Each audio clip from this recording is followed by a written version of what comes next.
Hello everyone and welcome back to the channel and to today's workout. I've got a really solid upper body calisthenics workout for you. It's focused, challenging, and super effective. This is one of my own routines. My goal is to give you some ideas to build into your own workouts and, let's be honest, promote myself a little bit of the process, so it's a win-win. Speaking of which, if you like this kind of content, don't forget to hit that like button and subscribe to the channel. Now back to the video. The exercises in this routine will boost your strength, build core stability, and help you increase lean muscle tissue. We're hitting some of the most effective upper body bodyweight exercises out there and arguably the best period. This upper body calisthenics routine focuses mainly on your shoulders, triceps, and back, but it will also work your chest, core, and even your legs. A couple of these moves are considered total body exercises, perfect for sculpting a more balanced and defined physique. Because the exercises in this routine activate and strengthen so many key muscle groups around the shoulders, back, and hips while working through end ranges of motion at the same time, they'll help you level up in almost any other exercise, lift, or sport. Since a lot of the exercises in this routine are more advanced, I'm going to give you some easier variations and alternate exercises that can help you progress into them over time. These variations can also serve as specific warm-ups before performing the three main exercises. I'm also going to show you some mobility moves and stretches that will help you increase your flexibility to do the three main exercises easier. Some can be used to prep your body in the beginning and others to cool down at the end. Make sure you watch this video all the way through. It's packed with tips and technique cues to help refine your form and links to helpful resources throughout. If you've been following my videos, this one is one of my longest and most comprehensive yet. You may even want to watch it more than once or come back to it as needed. That's how much value is packed into this one. Let's go. First up, handstands. Handstands aren't just a cool skill, they're a powerhouse move for building strength, control, and balance. When you hold a handstand, you work your shoulders, arms, core, and even your legs. It's one of the best total body exercises for strength and stability. To get into a solid handstand, you need mobility, especially through the shoulders, wrists, and hips. Handstands also boost body awareness and coordination. That strength and body control transfers over extremely well to many other advanced calisthenics moves. Spending time on your hands also helps bulletproof your wrists and shoulders, so they can take greater demands and become more resilient. So whether you're working towards stronger presses or you just want to master the skill, handstands build strength and control like nothing else. I'm going to spend extra time on handstands because they're a staple move that's more advanced and a lot harder than most people think. After handstands, I'm still going to go over two other key pressing moves. All three together work awesome. If you're new to handstands or you're still building confidence, don't worry, we're going to train these near a wall for the most part. This gives you a safety net while refining your technique. For most of my own practice, I use the wall, and I highly recommend you do the same, especially when you're building strength and control and you're just starting out. Keep in mind, like many other fitness professionals and YouTubers, I might make these movements look a lot easier than they really are. Check with your doctor or healthcare professional first before starting this or any other exercise program. Anything you choose to do on your own is at your own risk. If you want guidance or need help with your training, contact me through the link below. Instead of just kicking up wildly and hoping for the best, we can break the handstand down into key components. In the world of strength and conditioning, this is often called whole part, whole learning. First, I'm going to show you the handstand as a whole with instructions. The instructions are helpful to use as cues in your own handstand practice. Once you have the full picture, then I'll break it down into chunks you can work on to perfect your handstand over time. Ready? Here we go. Come down into a lunge type position, placing your hands on the ground about shoulder distance apart, spreading your fingertips out wide. Then extend your front leg back into a downward dog type position. Keep your arms straight, your core tight, and keep your back kicking leg straight as well. Create a counter movement with the raised leg and then kick up into the air. Let the other leg follow the lead leg until your body's upside down. You can tap your foot off the wall and then bring your legs to meet at the top. Once you're in the handstand, push down firmly through your hands and fingers almost like you're trying to grip the ground while simultaneously pressing it away from you. Keep your elbows straight and keep your arms close to the sides of your head. You can slightly tilt your head and stare at a point between your hands. At the same time, point your toes and reach upward through your legs as if you're trying to reach your toes straight up into the sky. This next part's a little trickier. Draw your belly in and engage your core like you would in a hollow body hold. You're not sucking in like in a stomach vacuum, but rather tightening everything to stay solid and balanced upside down. Hold the handstand for the desired amount of time. When you're ready to come down, let one leg release first, then the other to follow, letting your feet land softly about hip distance apart. My main goal with handstands is maintaining a strong straight body line. Pushing down firmly through the hands, reaching up through the toes, and holding your core in tight. This is what will give you a strong, straight body line in your handstand. Now let's get into the first part, handstand kick-ups. Kick-ups are a fundamental way to practice getting into a handstand. Start in a down dog or lunge type position, with one foot on the ground and the other raised. Keep your hands planted firmly on the ground, then use a controlled leg swing or a kick to drive your body up and ultimately upside down. It's all about finding balance and learning how much force you need to get into position without overshooting. But again, we're using the wall here, so if you do overshoot, one of your feet is just going to tap off the wall, or in my case, the fence at the part, and you're going to use that to rebalance yourself or come back down. Practice kicking up 3 to 6 times on each leg. If you don't have a lot of experience with handstands, it's totally fine to just start by working on kick-ups, because building your handstand means doing a lot of kick-ups, and it's all part of the process. So don't get discouraged if you're just working on kick-ups for the majority of your handstand practice, especially in the first few weeks. Now I'm going to work on some tiger tails. Tiger tails are a handstand kick-up drill variation. A tiger tail involves kicking up and then switching your legs mid-air and landing with the opposite foot. This drill helps with your kick-ups and can help you find your center at the top. Once you get used to kicking up, then you can start to work on wall taps. Perform the kick up and tap off the wall into your handstand. Keep tapping your foot off the wall and rebalancing yourself and returning to your center as needed. You can split your legs so that one stays in the center and the other taps, like I'm doing here. I like this way because you can continue to maintain a straight body line as much as possible. The other option is to keep both feet together and tap your feet off the wall. This will use a lot more of your core, but it may also cause you to bow your body or have a banana handstand. Hold this for 10 to 20 seconds at the top and keep tapping your foot off the wall as needed. Instead of kicking up over and over and working the front end of the handstand, you will now work the top and back end of the handstand and build up some strength and stability by holding the position longer. Now that you're more comfortable kicking up, tapping your foot off the wall, and holding the top of your handstand a little bit, now you can start to try some short holds. Kick up toward your center of balance, tap the foot off the wall if you need to, focus on reaching or pausing near the top of your handstand for a moment, and then come back down under control. Switch legs and kick up again with the other leg and aim for 3 to 5 short holds with each leg. Take rest in between sets if you need to. If you overbalance, use your fingers to bring your back to the center. If you underbalance, shift more pressure to the heel of your hand and off of the fingers, while bending your elbows just a little to try to rebalance. Once you rebalance, straighten the elbows again. Once you're comfortable with short handstand holds, you can start building up by gradually extending your time upside down. One technique I like to use is setting a timer for 30 to 40 seconds and trying to stay in the handstand for as much of that time as possible. If you come down briefly, just kick right back up again. If you overshoot or start to lose balance, lightly tap your foot off that wall to regain control. Keep working through the set until the timer runs out or until your form breaks down due to fatigue, whichever comes first. Make sure you work on the fundamentals and basics first. Don't try to hold this handstand with poor form or you're just going to reinforce bad habits. While I spend a lot of my practice near the wall, I do practice handstands in the open, and you may want to eventually also. One of the keys of doing handstands in the open is practicing or learning how to bail. If you feel yourself tipping over backward or losing balance, raise one hand off the ground slightly and your body will start to turn and rotate in that direction. Let your body turn out of your vertical line, and as you rotate, let one leg lead and the other to follow so you land on your feet out of a cartwheel type movement. Other moves I like as part of my handstand routine and that will undoubtedly help you with yours are Cobra, Down Dog, Bear Walks, Frog Hops, and Candlestick. I do Cobra and Down Dog or Bear Walks as a prep and warm up in the beginning.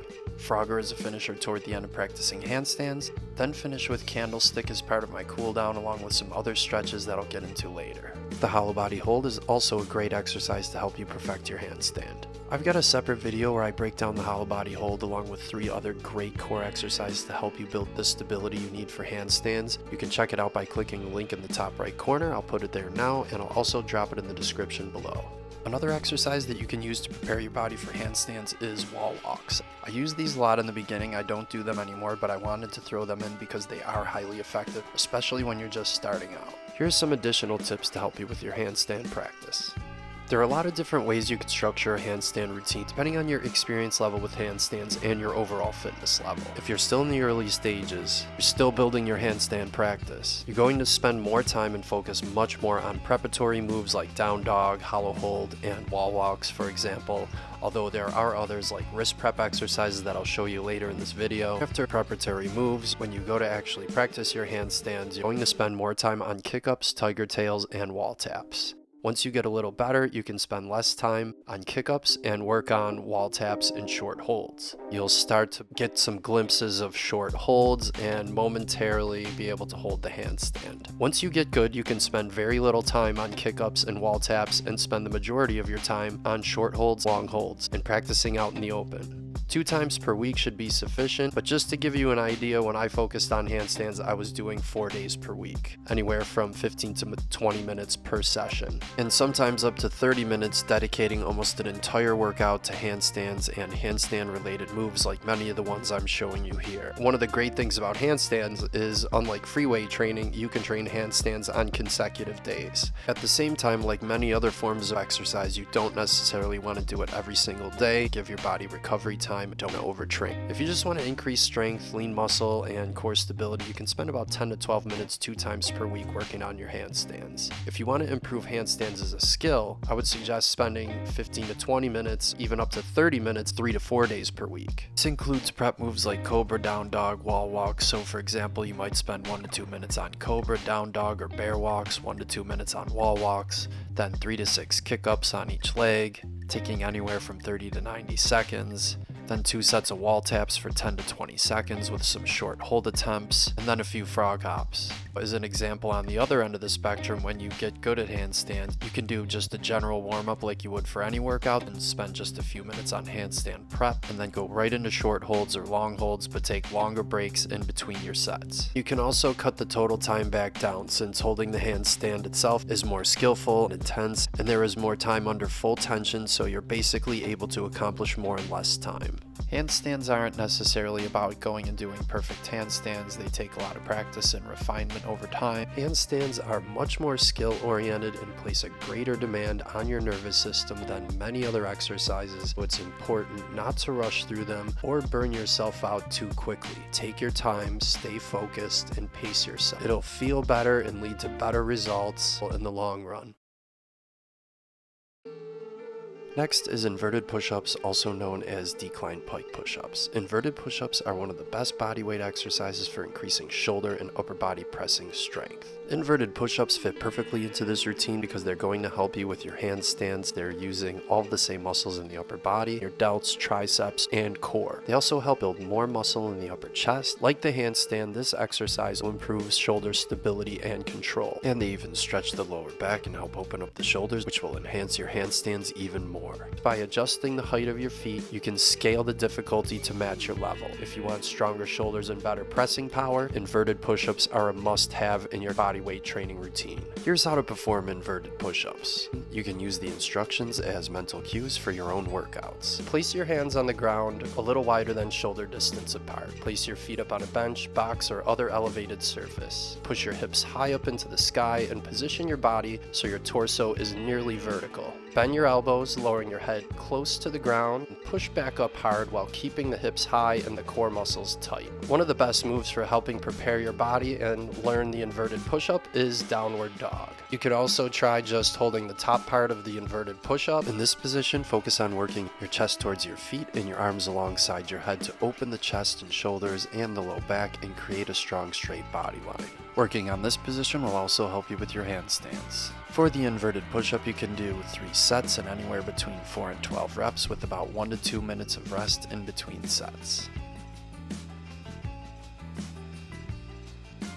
The last main exercise for today is bridge push-ups. This is where we build serious back and shoulder mobility while increasing pressing power. Bridge push-ups are a lesser known powerhouse for building upper body strength and flexibility. Bridge push-ups work your shoulders, triceps, and your entire back, all while opening up the spine. Unlike regular push-ups or other types of pressing, bridge push-ups are unique because they emphasize posterior chain strength and help counteract the effects of prolonged sitting or heavy pressing. They also build shoulder stability and control, a key factor in performing many calisthenics exercises, making them a perfect addition to any bodyweight strength training routine. Whether you're looking to enhance mobility, develop pressing power, or challenge your body in new ways, bridge push-ups will take your calisthenics training to another level. Here are the instructions for bridge push-ups, and again, you can use these to help learn the form and technique by saying them to yourself as you perform the exercise. Lay down on your back, bring your feet in close to your hips with your feet about shoulder distance apart. You can place your hands alongside your head with your fingertips pointing back toward your shoulders. Push down firmly through your hands and feet and up through your hips and your backside. Push up into the bridge as high as you feel comfortable. Bend the elbows, lowering your head down towards the ground, and then push back up for reps. Make sure you have your hands planted firmly and you have a good footing. This is a very challenging and difficult exercise. It requires a significant amount of mobility. You want to definitely master the bridge first and start with a low amount of reps, maybe 3 to 5, work up to 8 or 10 reps. Other exercises that can help prepare your body for the bridge push-ups are Cobra Pose, which is something we already talked about earlier, and the standing back bend.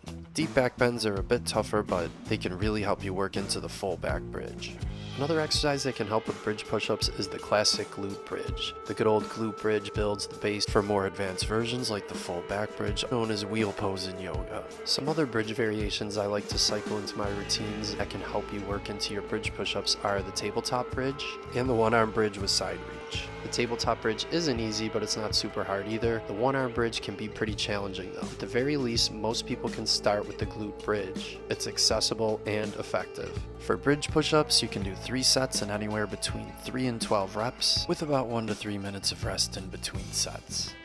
Since you watched this video all the way through, I've got a bonus mobility move for you, shoulder dislocates. These are especially important for improving shoulder mobility and stability. By moving through a full controlled range of motion, you'll activate stabilizer muscles and increase flexibility, so every exercise in this routine feels smoother, stronger, and more effective. Here's how to do them. Grab a stick, PVC pipe, resistance band, or a towel like I'm using here. Start with a wide grip, arms straight in front of you around shoulder height. In a slow controlled motion, raise your arms overhead and bring them down behind you as far as your shoulders allow. Then reverse the movement and return to the start. You may not be able to go all the way around like I'm doing. If so, just work on trying to go a little further each time you practice. Keep your arms straight throughout the movement and don't force the range. Your grip width should allow smooth movement without pain or pinching. Widen your grip if necessary. Do 8 to 12 slow reps, focusing on keeping your chest up and your shoulders moving freely.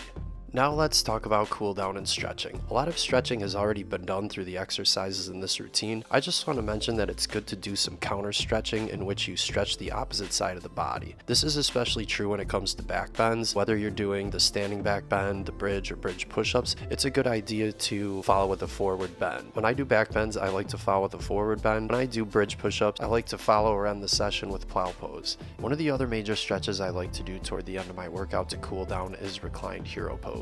This is a lot more relaxing, although if you're just starting out it might not be that relaxing, but it's something where you can just sit or lay back and wind down and do some deep breathing to end the session. Reclined hero pose will also help you work into your bridge push-ups.